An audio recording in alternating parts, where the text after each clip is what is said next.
Welcome back to the channel. आज हम blender का वर्जन 5.1 को बिगिनर से स्टार्ट करने जा रहे हैं अपने इस सीरीज़ में।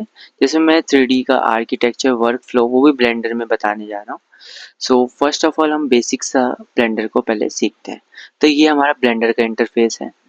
और जो न्यू है इस फील्ड में, जिनको ब्लेंडर आता है उनको कोई बात नहीं, बट जो न्यू है, न्यू 3D सीखना चाहते हैं तो वो इस चैनल को फॉलो कर सकते हैं, जिसमें मैं हिंदी में ब्लेंडर की सीरीज़ को कंप्लीट करूँगा, जिसमें ब्लेंडर में बेसिक से लेकर एडवांस तक जाऊँगा। तो सबसे पहले आ जाते थे साइड में सिलेक्शन बॉक्स, जिसको आप जैसे W दबाओगे, जैसे एग्जांपल के लिए मैं अभी जो ऐड कर रहा हूँ और इसको मैं 2-4 ऐड कर लेता हूँ आपको बताने के लिए। जैसे मैंने ऐड कर लिया, साइड में है हमारा ये सिलेक्शन बॉक्स। इस पर क्लिक करोगे, यहाँ पे 3-4 आ जाता है। इसका आप W से भी कंट्रोल कर सकते हो। जब W दबाओगे तो यहाँ पे सर्कल वाला आ जाएगा और फिर W दबाओगे तो चेंज होते जाएगा। यहाँ पे जो है क्लिक करके भी कर सकते हो। जैसे ये होता है, ये स्क्वायर करके, फिर हमने दबाया सर्कल, और इसमें हमारे को सर्कल के ऑब्जेक्ट जैसे 2 सर्कल में हो ना, तब ये कनेक्ट हो जाते हैं। तो ये आपको ऐसे पता चलेगा। जैसे क्या, अब मैंने इस सर्कल में 2 चीज़ आ रही है तो ये हो जाएगा। जिसमें सर्कल को लेके ऐसे ऐसे करूँगा तो ये सब सिलेक्ट हो जाएगा। अपने माउस को मूव करना है, फिर W दबाओगे, फिर आ जाता है लेसो टूल टाइप का, जिसमें आप ऑब्जेक्ट को ऐसे ऐसे करके सिलेक्ट कर सकते हो। फिर W दबाओगे, फिर इसमें कुछ नहीं है, बस इसमें ऐसा है, आपको W दबाने बस कोई चीज़ WASD से मूव करने की जरूरत नहीं, क्लिक करके ही मूव कर सकते हो चीज़ों को। फिर आता है कर्सर। ये हमारा हर एक ऑब्जेक्ट का कर्सर, जैसे हमारे वर्ल्ड का कर्सर होता है, इसको आप जहाँ पे रख दोगे वहीं पे चीज़ें बन जाएंगी। यहाँ पे रखा, यहाँ पे जो भी चीज़ यहाँ पे करोगे सब यहाँ पे बन जाएगी। तो हम फिलहाल के लिए W दबाते हैं, सिलेक्शन सबसे आते हैं, A दबाएंगे, X दबाएंगे और सब डिलीट कर देंगे। ये 2 टूल मैंने बता दिए। थर्ड आता है मूव टूल। मूव टूल के लिए सबसे पहले आप अपना यहाँ पे क्यूब ऐड कर लें, और ये देखो, ये एरो है। एक्स को तो रेड पे दबाओगे रेड मूव होगा, जेड दबाओगे जेड मूव होगा। ये सब क्या है, ये सब एक एक्सिस है। 3D वर्ल्ड में 3 एक्सिस होते हैं, एक्स वाई जेड, इतना आपको पता ही होगा। तो ये एक्स एक्सिस क्या होता है, एक्स डायरेक्शन मूव करने के लिए, वाई एक्सिस वाई डायरेक्शन में, और Z direction Z. X Y Z, X Y तो आपको पता ही है मैथ्स में होता है, और जेड होता है हमारा थर्ड, मतलब एक लोकेशन, हाइट की लोकेशन को हम जेड एक्सिस में डिनोट करते हैं। फिर आता है हमारा रोटेशन। इसमें भी सिमिलरली आपको रोटेशन है, जहाँ पे करना है वहाँ पे आप रोटेट कर सकते हैं। जिस भी साइड आपको रोटेट करना है आपको रोटेशन कर सकते हैं। इसकी बात है स्केल, आपको बड़ा करना है, ओवरऑल बड़ा करना है सेंटर से करें, और किसी एक जगह पे बड़ा करना है तो उस वाली लाइन को पकड़ के खींचते हैं माउस से। और फिर आता है आपको ट्रांसफॉर्म टूल। इसका भी अपना ही काम है, बट अभी ये ज़्यादा हो जाएगा तो इसको हम छोड़ देते हैं, और हम वापस से अब वापस आ जाते हैं यहाँ पे। तो इन सबसे बढ़िया आप W दबाएं, अब नॉर्मल आ गए। अब आपके शॉर्टकट बताता हूँ इन सब चीज़ों का। अब दबाना है आपको जी दबाओगे जी, तब ऑब्जेक्ट को ग्रैब कर लोगे। जी दबाते ऑब्जेक्ट ग्रैब हो गया। अब इसको जहाँ पे भी मूव करोगे ये वहाँ पे मूव हो जाएगा। और सिमिलरली आपने कोई ऑब्जेक्ट प्लेस किया और कुछ गलत हो गया, राइट क्लिक दबाओगे वापस अपनी लोकेशन पे आ जाएगा। सिमिलरली आपने जी दबाया, अब जिस एक्सेस पे मूव करने से, उसमें हम रेड दबा रहे थे तो एक्स एक्सिस मूव हो रहा था, इसमें आप एक्स दबा दोगे कीबोर्ड पे तो ये एक्स एक्सिस पे मूव करेगा, वाई दबाओगे वाई एक्सिस पे, और जेड दबाओगे जेड एक्सिस पे। और सब एक्सिस पे रोटेट करें तो आप जी दबाओ, जहाँ पे भी रोटेट कर लो। सिमिलरली आर आर के अंदर भी यही है, आर दबाओगे हर एक्सिस पे रोटेशन होगा जहाँ पे करना है, और जो एक्सिस में चाहिए उस एक्सिस पे क्लिक करो, ये रोटेशन हो जाएगा। फिर आते हैं स्केल का, तो एस दबाओगे ओवरऑल होगा, एक्सेस दबाओगे तो उस पर्टिकुलर उस एक्सिस पे हो जाएगा। जब 2-3 बार प्रैक्टिस करोगे तो आपको ये चीज़ समझ आ जाएगा। तो ये हमारा बेसिक सा इंटरफेस है जो मैंने बताया। अब मैं बताता हूँ आपको ब्लेंडर में मूव कैसे करना है। सबसे पहले नेविगेशन के लिए आपका माउस का मिडल माउस बटन को क्लिक करना है, और उसको जब आप इसे रोटेट करोगे या होल्ड करके माउस को मूव करोगे तो आपका वर्ल्ड ऐसे रोटेट करेगा। और स्क्रोल इन करोगे, स्क्रोल आउट करोगे तो माउस आपका रोटेट कर, मतलब scroll zoom in zoom out होगा माउस को रोटेट करने से। इसके बाद करते हैं अब शिफ्ट होल्ड करके, जैसे एग्जांपल के लिए मैं यहाँ पे एक प्लेन ऐड कर लेता हूँ।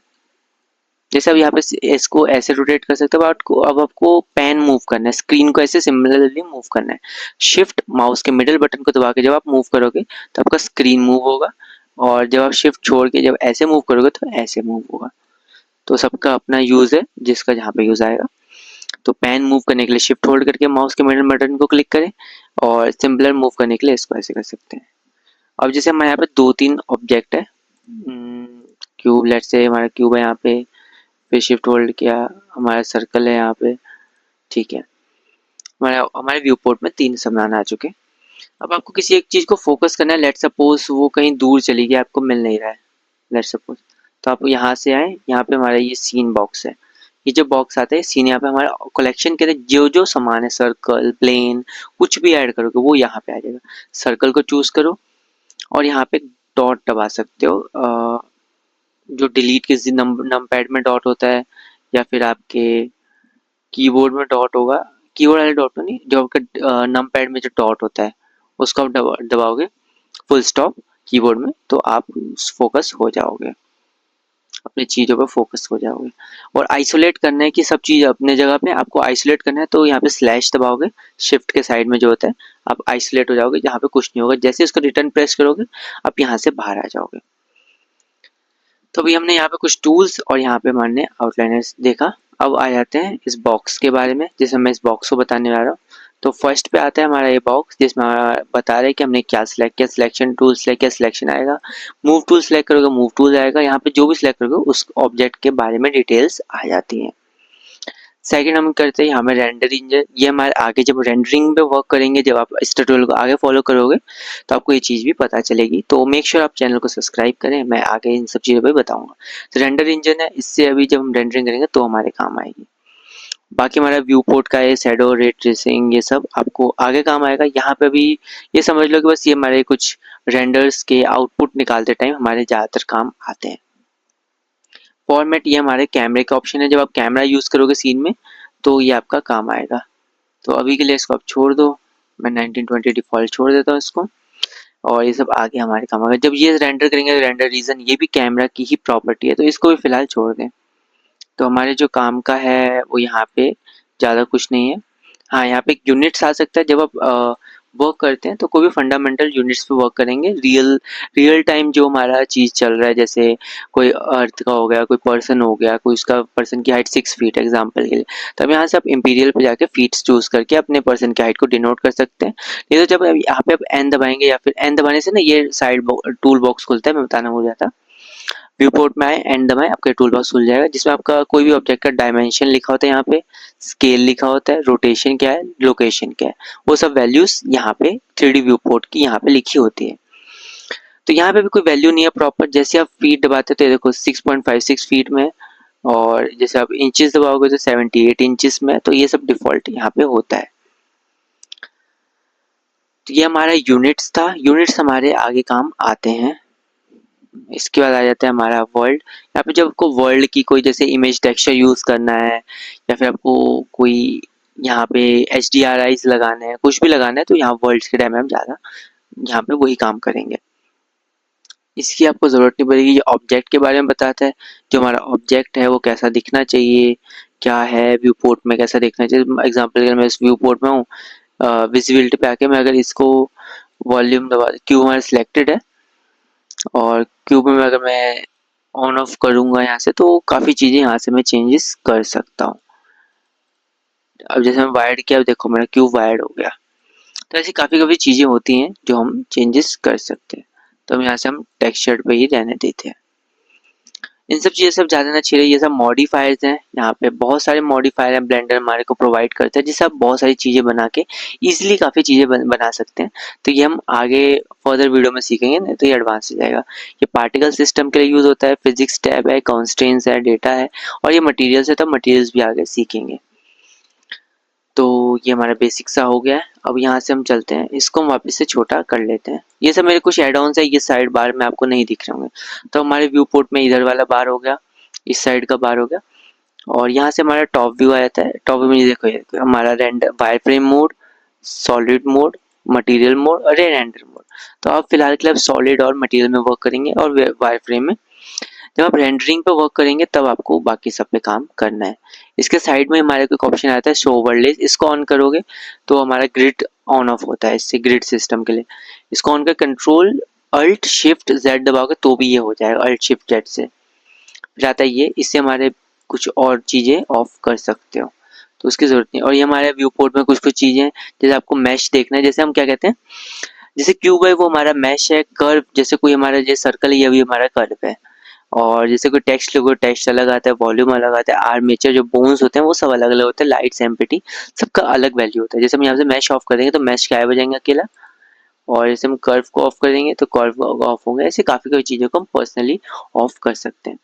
यहाँ पे एक्सेस आ जाता है, लोकल, नॉर्मल, ग्लोबल, जिस पे आप वर्क करना चाहते हैं। ये स्नैप टूल आ जाता है, जब एक से एक वर्टेक्स को आपको स्नैप करना हो। और ये तो हमारा ब्लेंडर का एड ऑन है, ब्लेंडर किट, तो ये आपको फर्दर देख सकते हैं। यहाँ पे आप कोई भी मॉडल्स को फास्ट डाउनलोड कर सकते हैं इजिली ब्लेंडर में रह के। फिर अगेन हमारा इतना तो हो गया, हम आगे अब जाते हैं। ये आ जाता है हमारा जनरल, इसमें इमेज एडिटर, यूवी एडिटर, और इसमें से हम कुछ कुछ यूज़ करेंगे, जैसे शेडर एडिटर यूज़ करेंगे मटेरियल बनाते टाइम। टाइमलाइन हमारा ये नीचे टाइमलाइन ही है, जहाँ पे हम एनिमेशन के टाइम की फ्रेम्स को यूज़ करते हैं। और इन फ्यूचर जब आप करेंगे तो आपको समझ आएगा। एग्जाम्पल के लिए मैं बता सकता हूँ, हमारा ये क्यूब है, हम ऐसे आई दबाएंगे, यहाँ पे की फ्रेम लग गया है, मैं नीचे टाइमलाइन को मूव करके 60 फ्रेम पे आके क्यूब को ना जी दबा के जी एक्स से यहाँ पे ले आता हूँ, फिर आई दबा देता हूँ। और अगर आप अब देखोगे तो स्पेस दबाते तो हमारा क्यूब एनिमेट हो चुका है। तो ये बेसिक सा एनिमेशन है। आप यहाँ पे काफ़ी चीज़ को रोटेट कर सकते हैं, बीच में आप आके यहाँ पे आके आर दबा के रोटेट कर दो और आई दबा दो, तो आपके रोटेशन So पे भी अब very फ्री फ्रेम very लग गया है। good. सो हम सो हमने यहाँ पे एनिमेशन का कुछ बेसिक देखा था, बट हम इन फ्यूचर में इसको बहुत अलग लेवल पे करने वाले हैं। तो हम फिलहाल के लिए क्यूब चूज़ करते हैं, स्लैश दबा के आइसोलेट मोड में आ जाते हैं। अब मैं आगे आपको थोड़ा मॉडलिंग के बारे में बताता हूँ। यहाँ पे आप ऑब्जेक्ट मोड पे क्लिक करेंगे, यहाँ पे एडिट मोड आता है। आप टैब से भी इसके बीच में स्विच, टैब दबाओगे स्विच कर सकते हो इनके बीच में। टैब दबाओगे आपका ये क्यूब आ जाता है। वन दबाने से आप वर्टेक्स सेलेक्ट कर सकते हो, और जी से तो आप मूव कर ही सकते हो, या आपको पता ही है जिस एक्सेस में मूव करना है वो जी दबा के आप कर सकते हैं। वन दबा के आप किसी भी चीज़ का वर्टेक्स को पकड़ सकते हैं, और टू दबा के आप किसी भी ऑब्जेक्ट है उसका एज, और थ्री दबाने से उसका फेस। और इसके बाद आ जाता है हमारे पास और भी कुछ टूल, जैसे यहाँ पे आ जाता है एक्सट्रूड। ये दबाने के बाद अगर आप ई दबाओगे तो हमारा क्यूब एक्सट्रूड होगा, वो फेस को आप एक्सट्रूड कर सकते हो ई दबाने के बाद। आप कोई भी फेस पकड़ो ई दबा दो, दो दबाओ एज पकड़ो ई दबा दो, एज को एक्सट्रूड कर सकते हो एक प्लेन को। दो दबाओ एज ई दबाओ एक्सट्रूड कर लो। तो हम हिंदी में ब्लेंडर सिखा रहे हैं, जो बहुत कम ही पॉसिबल है। और यहाँ पे हम आपके आने के बाद फिर यहाँ पे रहता है हमारा इंसर्ट फेस। अब जैसे कोई भी चीज़ है, अब ये तो एक्सट्रूड था, अब मैं इस फेस के अंदर से एक और फेस बनाना है। आई दबाओ, आई दबाने के बाद ये रहा, ऐसे बन जाएगा। फिर ई दबाओगे निकल जाएगा, इसको पकड़ोगे, आई दबाओगे, ई दबाओगे निकल जाएगा, हमारा कुछ ये ऐसा शेप सा बन गया। इसके बाद आ जाता है इंसर्ट फेस, इसका जो आई से मैंने आपको बता दिया है। फिर आता है बेवल, कोई एज को आपको बेवल करना है। फिलहाल के लिए मैं इसको डिलीट करूंगा, एक और क्यूब ऐड करूंगा, आइसोलेट करूंगा। एग्जाम्पल के लिए मेरे को इस चीज को बेवल करना है, थोड़ा कर्व करना है। मैं दो दबाऊंगा, एज पकड़ूंगा, कंट्रोल बी दबाऊंगा, ये देखो। माउस का जितना स्क्रॉल करूंगा उतना इसमें कट आ जाएगा, उतना ही स्मूथ हो जाएगा। ये सब देख रहे हो, हमारा बेवल, ये है बेवल टूल।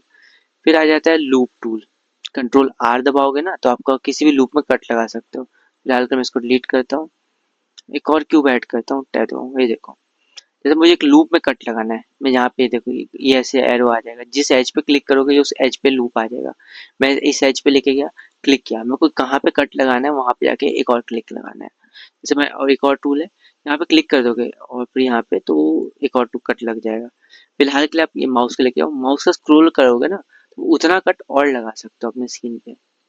जैसे आप लेके गए, कंट्रोल आर दबाए, और जितना स्क्रॉल करोगे उतना कट और लगा सकते हो। यह आ जाता है हमारा कट टूल। फिर आ जाता है नाइफ टूल, जिसमें अपनी मर्जी का जैसे मर्जी काट सकते हैं। की दबाने से नाइफ टूल आ जाता है, यहाँ से आप साइड से भी सिलेक्ट कर सकते हो, जिसमें हम ऐसे पॉइंट टू पॉइंट मूव करते हैं, जिसमें हम अपने मर्जी से कैसे भी कट कर सकते हैं उस पे। जैसे हमने ये कुछ कट आउट किया है। तो ये हमारा कुछ बेसिक से टूल्स थे जो मैंने आपको बताए हैं ब्लेंडर्स में, और इस वीडियो का नेक्स्ट पार्ट चाहिए जिसमें हम इसको थोड़ा सा एडवांस लेके जाएं, तो कमेंट करें, मैं इस पे नेक्स्ट पार्ट भी बनाऊंगा।